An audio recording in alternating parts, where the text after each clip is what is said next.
السلام عليكم ورحمه الله وبركاته. مساء الجمال والجوده. قلت لكم في الفيديو اللي فات ان جراند بار عامل حاجه و30 فليفر. قلنا ان احنا هنتكلم عن اجزاء من هؤلاء الفليفر. النهارده هنتكلم عن السنجل فليفر.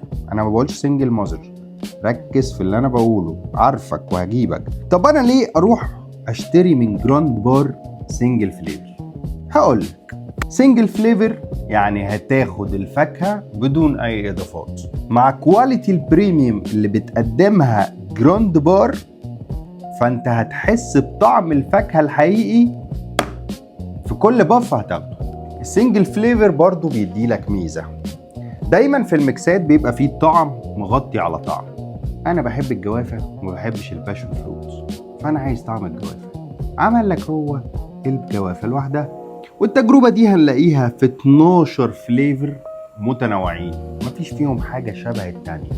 من وجهة نظري ان جراند بار قدرت تحقق المعادلة الصعبة للناس اللي بتدور على السنجل فليفر، ودي حاجة تستحق التجربة. كان معكم شادي أصلان، ومساء الجمال والجودة. سلام.